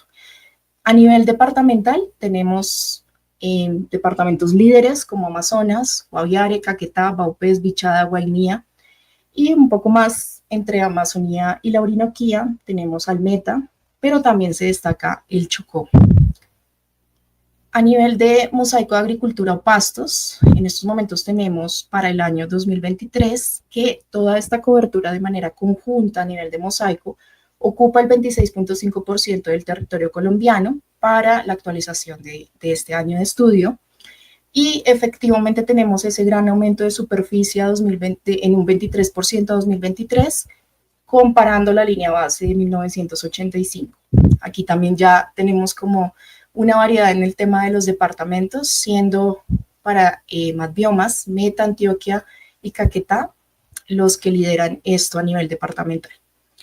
Los manglares han sido una cobertura de bastante coyuntura porque en muchos casos, muchos escenarios se reporta una reducción. Sin embargo, hemos encontrado un dinamismo muy marcado, unas fluctuaciones que van en aumento, en decrecimiento, pero esto hacia la primera década de la serie. Sin embargo, encontramos que en los últimos 5 años efectivamente se está evidenciando una disminución del 3.3% de este ecosistema estratégico, siendo Nariño, Magdalena, Chocó y Valle del Cauca los departamentos que aún concentran la mayor superficie glaciar remanente. Minería es un dato también que esta colección reporta recargado, totalmente recargado, mejorado. Digamos que el objetivo de la red también es poder crear esas alianzas con otras instituciones que hacen este proceso de manera similar, más que una competencia, por decirlo así, para robustecer la información y generar al público información lo más precisa, oportuna y confiable posible. En estos momentos, minería también presentamos algunas fluctuaciones al inicio de la serie, pero efectivamente para el Chocó y el Caribe encontramos aumentos y en promedio estamos evidenciando una tasa de 1.8 miles de hectáreas al año de crecimiento. También compartirles también un dato recargado de infraestructura urbana, ¿sí? Aquí pues se encuentra todo el set de datos, sin embargo por el tiempo podemos solamente abordar una parte. Y aquí tenemos un aumento de 184.7 miles de hectáreas, que es casi un equivalente a 200.13% respecto al año 1985, en donde el Valle del Cauca es el departamento que presentó mayor crecimiento. Y por supuesto, un dato que nos parece muy relevante es la palma aceitera. Este tipo de plantaciones tiene unos turnos de crecimiento, entonces venimos como en constante monitoreo también de estas coberturas, al igual que plantaciones forestales, y estamos encontrando incrementos durante toda la serie de 388 miles de hectáreas durante las 4 décadas. Se ve un crecimiento que va marcando hacia el año 2020 aproximadamente y en otros casos ya se está empezando a estabilizar. Digamos que es una situación que nos llama mucho la atención. Si de pronto algo ya en términos de políticas públicas ya se está como ejecutando para este tipo de monocultivo o se están desarrollando técnicas un poco más sostenibles con este tipo de cobertura. Se destaca claramente el Meta, Casanare, Santander, Cesar, Bolívar y Magdalena, así a primera vista. También queremos compartirles 2 de los módulos nuevos o una de las novedades que tenemos para este lanzamiento y es el módulo de pérdida de vegetación y el módulo de vegetación secundaria. Resultado de la colección 1, hicimos una evaluación de trayectorias, precisamente ya teniendo todo ese gran histórico de casi 40 años y empezamos a revisar cómo se comportaban las coberturas antrópicas y naturales. Sobre estas empezamos a determinar qué es lo que se pierde, ¿sí? ¿Cuál es esa primera vegetación que para una línea base del 85 era pristina y a medida que aumenta la serie se va perdiendo. Entonces empezaron a ejecutar una serie de filtros, de reclasificaciones y también una evaluación para la regeneración, ¿sí? Revisar si una zona fue intervenida, con qué frecuencia esta ha sido regenerada y en cuántos momentos, y la vegetación, digamos, secundaria que también se extrae de ese dato. Creemos firmemente que la vegetación secundaria depende mucho de estas trayectorias temporales. Y sobre esto, pues, hemos generado diferentes clases, ¿sí? A partir de todo de esta dinámica temporal y a partir de la clasificación actual que hay de todas las clases antrópicas y naturales, y se determinaron clases antrópicas, vegetación primaria, vegetación secundaria, pérdida anual de vegetación primaria, recuperación anual de la vegetación secundaria y la pérdida anual de la vegetación secundaria. Entonces son como unos subproductos que ya les voy a compartir un poco. Aquí quiero explicar mucho mejor todo este tema, cómo se hizo este análisis de trayectorias. Y podemos ver que en el año 85 este sector del Pacífico colombiano era bosque por un prolongado tiempo de años. Posteriormente empezamos a detectar una inserción de colonización de agricultura o pastos, en este caso mosaico, como lo estamos detectando. Y luego nos enteramos que ya este proceso era para producir palma de aceite. Luego, la palma de aceite tiene un turno, un momento también de cosecha, y volvió a ser mosaico agricultura o pastos, que probablemente era esa palma en estadios principales. Luego vuelve a ser palma aceitera y empezamos a detectar aquí un ciclo ya dentro de las coberturas desde el año 1985 al 2023. ¿Qué pasa? Ese bosque pristino que había con línea base del 85 ya no va a volver a ser bosque natural, no va a volver a ser vegetación primaria. Si en algún momento llegase a aparecer de nuevo una actividad de regeneración, rehabilitación o recuperación de la cobertura vegetal, será vegetación secundaria, pero jamás va a volver a ser vegetación primaria para este tipo de algoritmo. También tenemos un ejercicio un poco más con el tema de vegetación secundaria y tenemos todos nuestros set de datos, pues estas imágenes también para que vean que no todo es perfección, los datos que tenemos. Tenemos bandeo, tenemos cobertura de nubes, entre otros con las imágenes ópticas, aunque en muchos casos nos apoyamos como referentes en información de radar y de otras imágenes más detalladas. Y vemos qué pasa en este punto. Tenemos una zona que se empieza a intervenir, ¿sí? Digamos que ya está totalmente intervenida para el 2023 y vemos como en algunos casos esta zona se empieza a recuperar. 85 estaba el bosque, al 90 empezó a aumentar un poco más ese parche de intervención y así sucesivamente. Con esto, con todas estas dinámicas, en el momento en que vuelva a aparecer una regeneración, vamos a considerar esto como vegetación secundaria. Y este es básicamente ese gran mapa generado a partir de las reclasificaciones iniciales, donde tenemos antrópico, vegetación y otros. Resultado de estas trayectorias, aquí ya viéndolo un poco más como en la historia del píxel, tenemos como desde el año 85, por ejemplo, este sector, teníamos una clase de bosque, ¿no? Aquí en la segunda gráfica. Luego pasó a ser una clase intervenida por agricultura o pasto y luego, al parecer, se regeneró, ¿sí? Hubo una cobertura inundable que también, digamos que pasó por este lugar y aquí ya vamos a considerar todos estos periodos. Si el píxel se mantiene de esa forma de acuerdo a la respuesta de la imagen, va a ser vegetación secundaria. Luego, aquí tuvimos una anomalía y es como una intervención. Esto también nos permite detectar errores en las clasificaciones, ¿sí? No es normal que el bosque se regenere de un año a otro.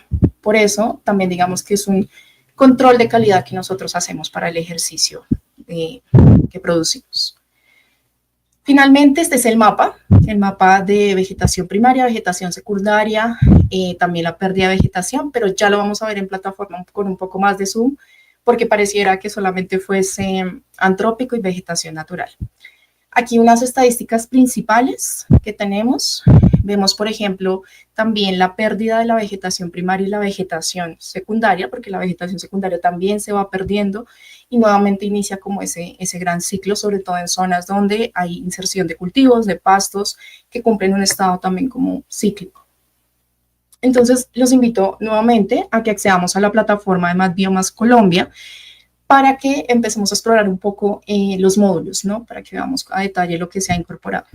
También agradecemos inmensamente cualquier tipo de ajuste. Digamos que Más Biomas lo que hace es que tras un lanzamiento empieza a recibir todo tipo de consultas para mejorar los datos, algunos assets que no quedan públicos, pero aquí está todo el equipo trabajando en esto justamente. Vamos a la plataforma de Más Biomas Amazonía, que es esa gran infraestructura donde encontramos todo el mapa de Colombia, las coberturas de la tierra.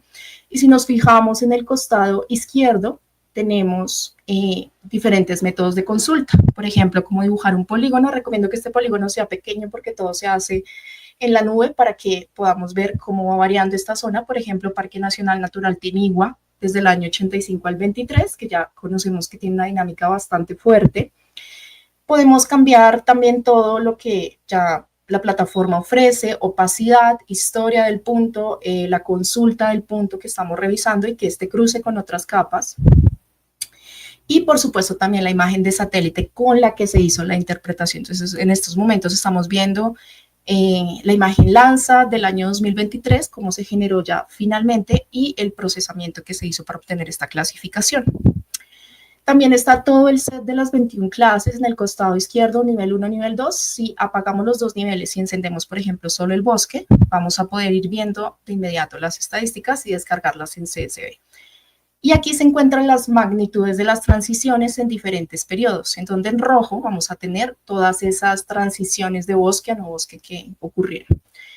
Aquí, como comentaba John, tenemos el módulo de Más Biomas Agua, que los invito a que lo conozcan. Es un módulo bastante completo que cuenta con un set de datos hacia el costado derecho, pero también con algunas herramientas muy importantes de manera intuitiva para difusión, ¿no? Entonces podemos generar, por ejemplo, GIFs en la nube directamente para utilizarlo en nuestros informes y sobre todo con una cobertura tan importante como son todos los cuerpos de agua y, por supuesto, también con el tema de los glaciares. Hay unas transiciones y unas tendencias que también podemos consultar, ver dónde se ha ganado, dónde se ha perdido, y todo esto lo vamos a poder ir soportando de manera anual y mensual en el monitoreo de la superficie. Tenemos este módulo, es súper importante porque ya estamos separando entre los cuerpos de agua naturales, antrópicos, hidroeléctricas y todo el tema de embalses, reservorios, entre otros. Aquí está el módulo de glaciares, entonces también invitados a que lo conozcan. Nuevamente nosotros hemos dejado un contacto para que cualquier problema de funcionalidad, de usabilidad presenten, nos lo puedan compartir para ponerlo en producción.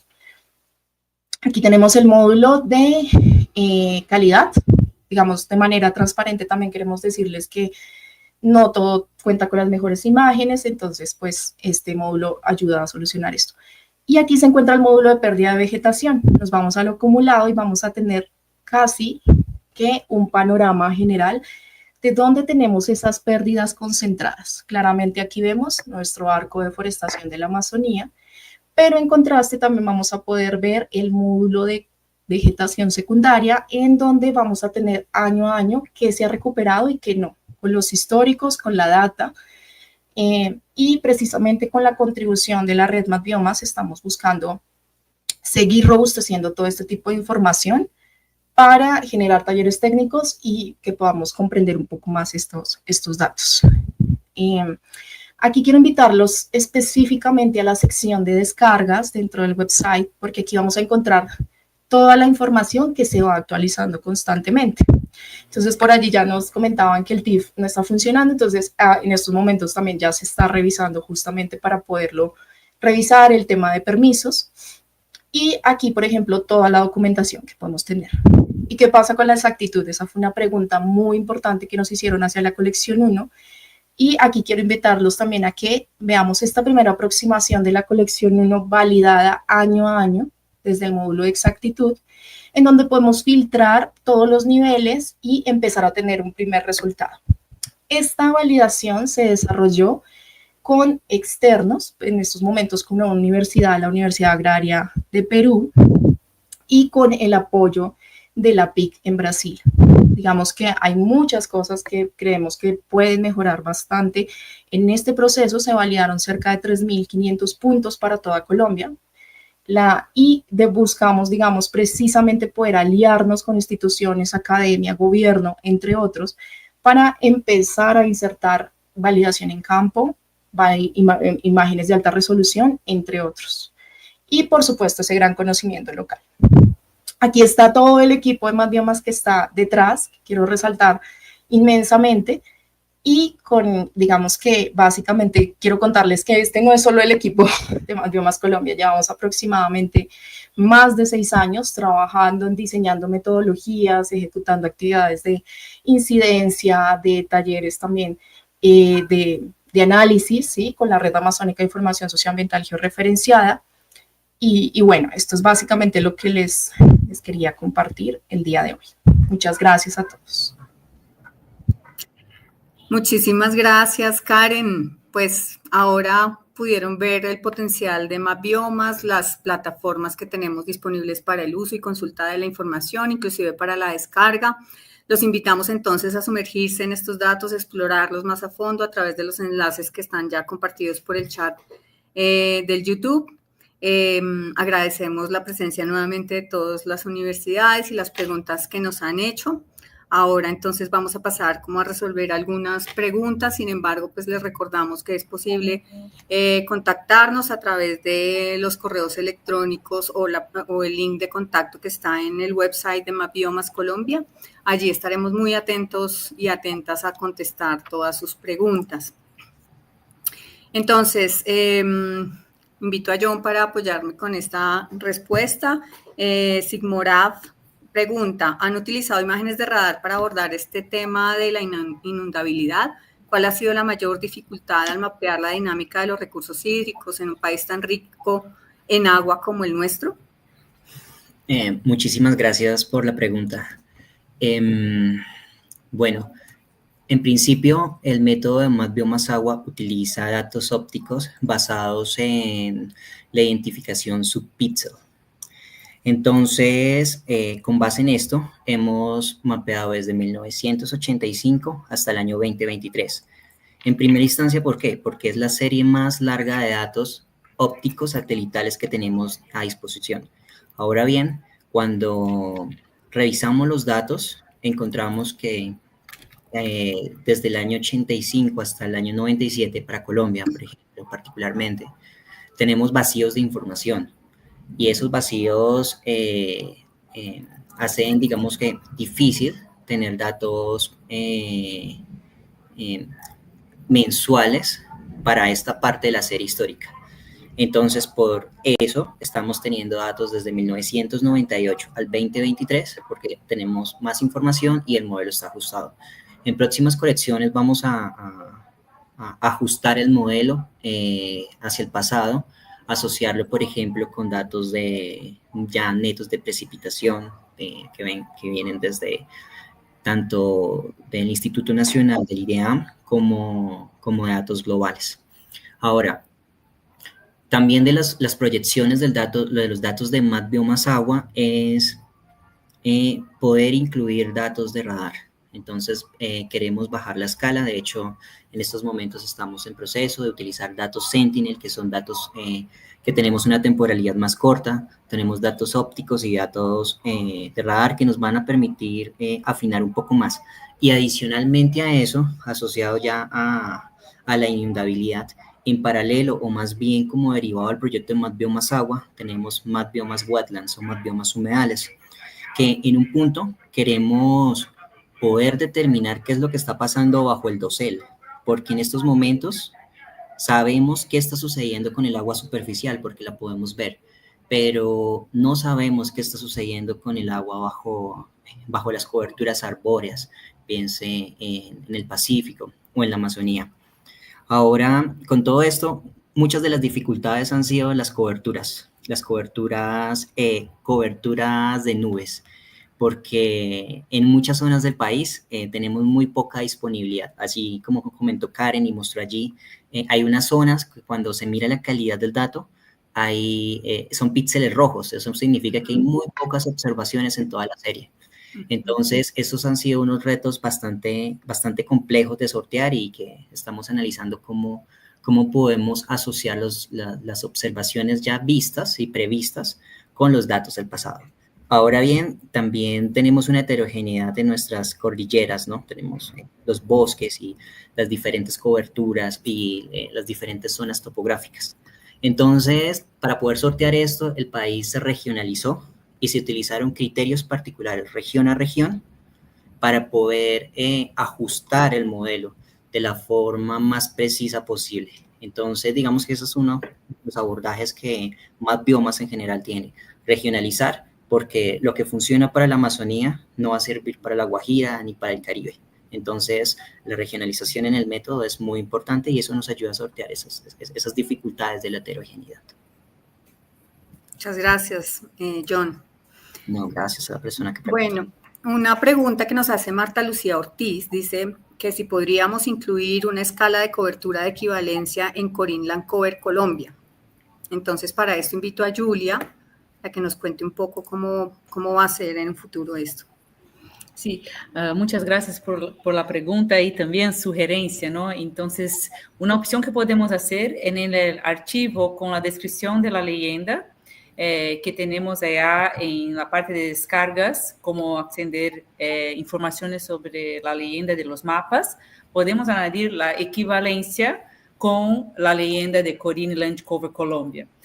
Ya tenemos la equivalencia con las clases de FAO, de FAO y también de IPCC, y podemos también, ahí equipo de Colombia, Karen, John, Adriana, vamos a hacer esa equivalencia y poner allá ya a disposición para que ustedes puedan ver cuál es la equivalencia de la clase que llamamos de bosque, también con la clase que llaman de bosque en otras referencias. Pero además de eso, en el futuro, en el próximo año, vamos a tener una plataforma que va a estar integrado toda Sudamérica.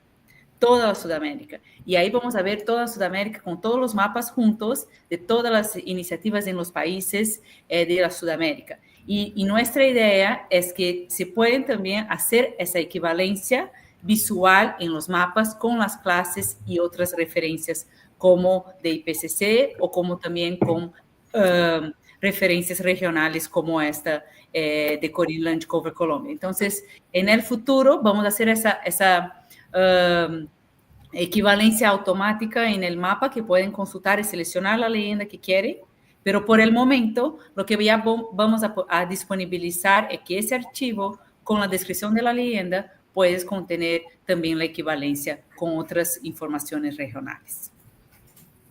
Muchas gracias, Julia. El futuro de más biomas. De Ángela Barbosa nos pregunta que ecosistemas como los bosques secos y las sabanas, ¿cómo se catalogaron? Karen, ¿nos ayudarías a contestarla, por favor? Y bueno, nosotros hicimos primero un levantamiento solamente de coberturas.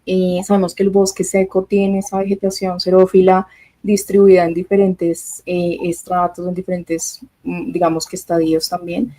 Y lo que hicimos fue extraer toda la vegetación o las coberturas que representaran vegetación de porte más bajo. Nosotros nos hemos apoyado también un poco del mapa de altura de la vegetación, se lanzó el año pasado, si no estoy mal, y con este también hemos intentado balancear y revisar un poco con imágenes más detalladas dónde se encuentra esta información, digamos, un poco más achaparrada que caracteriza el bosque seco. Y igual detectamos las coberturas que estaban totalmente sin vegetación o que la imagen de satelital nos mostraba superficie desnuda. Luego ya lo que hicimos fue insertar la capa de bosque seco que está ya delimitada en estos momentos y efectivamente estamos encontrando como todos esos escenarios en donde es un ecosistema que va en decrecimiento con pérdida de vegetación, justamente con las dinámicas temporales. Revisamos también algunos periodos y encontramos que para el inicio de la serie efectivamente el bosque seco tiene mayor, digamos que vigor y últimamente pues ya se ha venido también perdiendo significativamente. Entonces por ahora en la leyenda se encuentra como otra formación natural no forestal, no la vayamos a confundir con la inundable, Y para el tema de las sabanas, las decidimos separar. Sabemos que allí en las sabanas ya hay otro tipo de herbazales y arbustales que se encuentran dispersos, pero tampoco es un bosque abierto per se. Entonces, allí, digamos, denominamos esto como otra formación herbácea, ¿sí? Básicamente concentrada exclusivamente en la Orinoquía, un poco también partiendo de algunas respuestas y consejos de expertos sobre, digamos, las condiciones de la vegetación que se encuentran allí, que sabemos que son gramíneas, que también son herbazales, pero no son los mismos herbazales que encontramos en un ecosistema de páramo o en un ecosistema bosque seco. Así, digamos, que se encuentran en estos momentos en la leyenda. Muchas gracias, Karen. Bueno, voy a unir dos preguntas de manera muy rápida. Una que hace Carlos García Sánchez. Nosotros estamos reforestando en nuestro proyecto de vegetación nativa. ¿Cómo podemos subir estos datos a los mapas? Y Cristian Mora nos pregunta, tengo una plataforma, siendo Colombia un gran productor de café, ¿se ha contemplado incluir a las coberturas que están estudiando? Entonces, digamos que como ustedes lo vieron en el video, Mapbiomas es una invitación a cooperar, ¿sí? Entonces, con la primera pregunta, Carlos, claro que sí, por favor, contáctanos y veremos cómo podemos integrar esos datos. Un poco la idea de la colaboración es que los datos de nivel local nutran toda esta cantidad de información que nosotros estamos generando. Y por otro lado, Cristian, café es uno de los objetivos para el siguiente año que tenemos con Mapbiomas. Necesita un desarrollo metodológico diferente, usando Deep Learning seguramente, y estamos, digamos, comprometidos a lograrlo el siguiente año. Entonces te invitamos también a contactarnos para poder valorar posibles escenarios de desarrollo de esta nueva categoría para Mapbiomas coberturas. María Mónica Monsalve nos pregunta, a partir de las nuevas dos colecciones, agua y cobertura, ¿cómo responderían a la pregunta que desde el inicio se plantea? ¿Cómo llegamos a la crisis del agua en Colombia? Entonces, no sé, invitaría a Carlos a que si nos puedes dar desde tu experiencia una respuesta desde esa visión general de la geología y la paleontología. De cómo llegamos a la crisis del agua que estamos viviendo. Pues el problema del agua es que es súper complicado de modelar, porque en el agua operan muchas escalas temporales.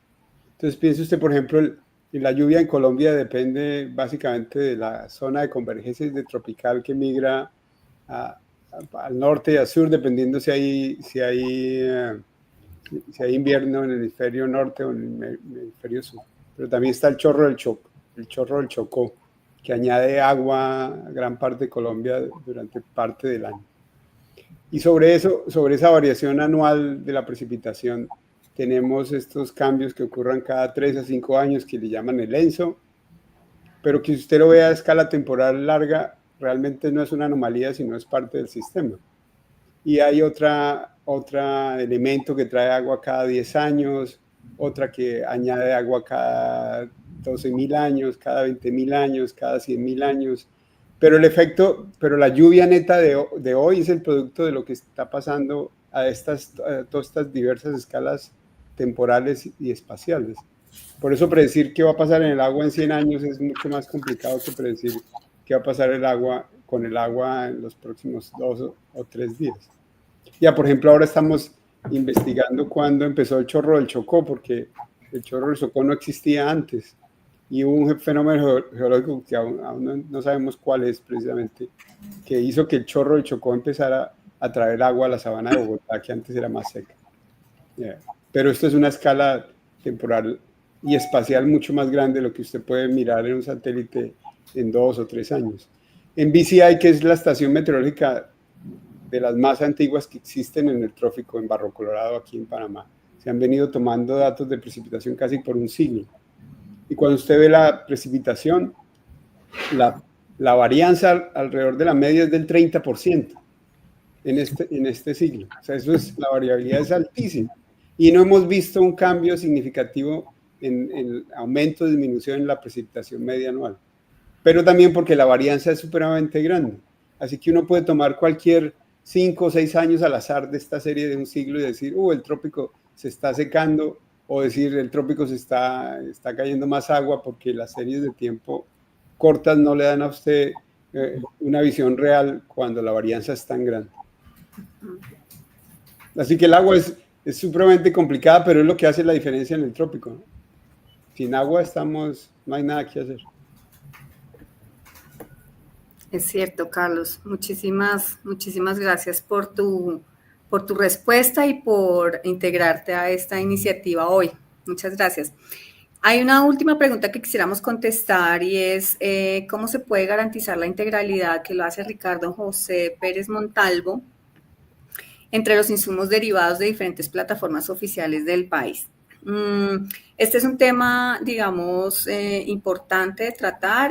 Desde Mapbiomas Colombia, en realidad en ninguna iniciativa de Mapbiomas pretendemos reemplazar los datos institucionales que se dan a nivel nacional. Lo que queremos es disponibilizar información complementaria. Los productos deberían ser similares porque todos estamos como monitoreando la cobertura de la tierra en este caso, o del agua.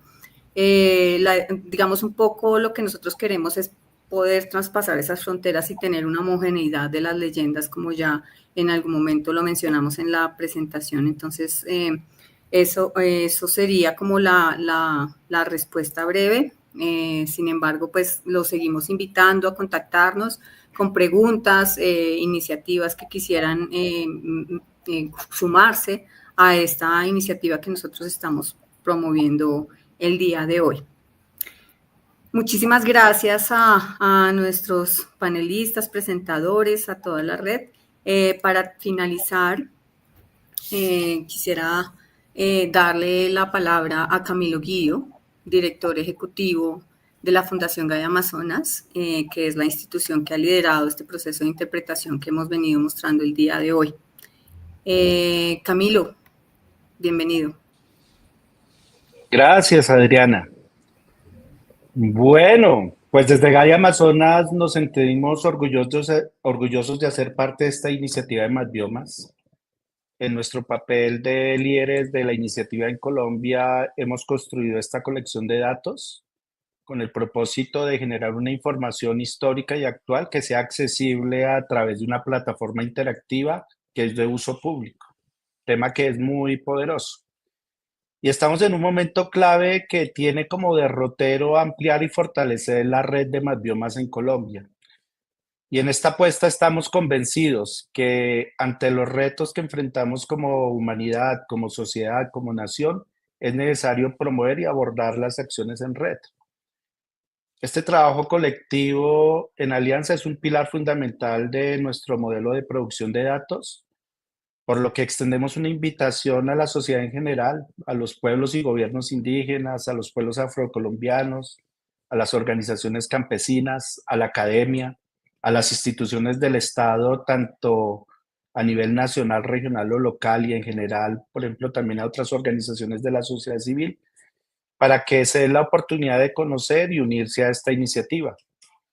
Y esto contribuye no solamente al conocimiento profundo de nuestro territorio, sino también a tener una información poderosa para la toma de decisiones informadas que promuevan la sostenibilidad y el bienestar y lograr ese gran pacto social que es la materialización de la paz con la naturaleza. Solo como ejemplos, unas oportunidades o retos para los cuales la plataforma de Mapbiomas puede cumplir un papel importante, fundamental, y también el trabajo en red puede ser dar un soporte para el ejercicio del ordenamiento territorial a partir del agua, que es algo que es una apuesta de este gobierno nacional que quedó en nuestro Plan Nacional de Desarrollo y que es un tema clave tanto para un ejercicio juicioso de planeación de la gestión del agua en medio del cambio climático, tanto para el consumo básico humano, que estamos superando en este momento, pues ese momento de crisis, como también para la misma gestión del riesgo. También es una herramienta, por ejemplo, para aportar el ejercicio de ordenamiento de los territorios indígenas y en la implementación del reciente decreto que se sancionó de autoridad ambiental indígena. para monitorear las presiones y amenazas, como es el caso de los impactos generados por la minería ilegal en territorios estratégicos. Pero también tiene otras utilidades, otros usos, por ejemplo, en lo que implica el acceso y democratización de la información para la plena implementación del Acuerdo de Escazú, ayudando así a garantizar ese derecho al acceso a la información ambiental, promoviendo esa participación pública en los procesos de toma de decisiones y en la materialización de la justicia ambiental.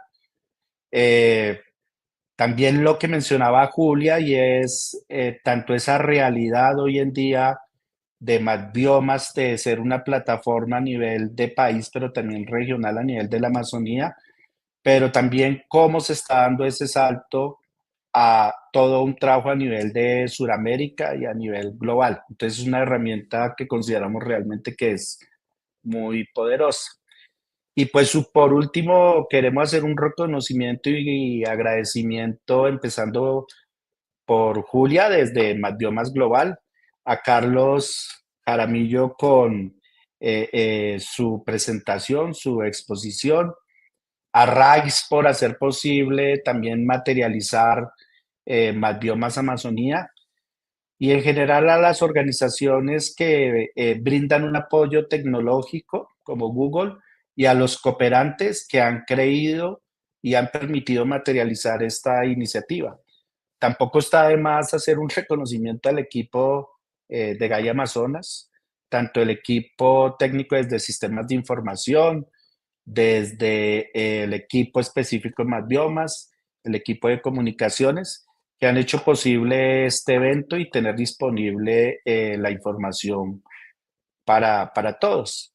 Y pues finalizar diciéndoles, como lo decía Adriana, arrancando el espacio, que se viene una serie de talleres regionales que estaremos realizando en los próximos meses, donde abordaremos con mayor profundidad las oportunidades de colaboración, las oportunidades de uso de los datos y la funcionalidad como tal de la plataforma y la materialización de la alianza. Entonces, como les decía, muy orgulloso, y pues convocarnos a otros encuentros, a otras oportunidades de continuar este trabajo en alianza. Muchas gracias. Muchas gracias, Camilo, y a todos y a todas por estos minutos de sus tiempos. Hasta una nueva oportunidad.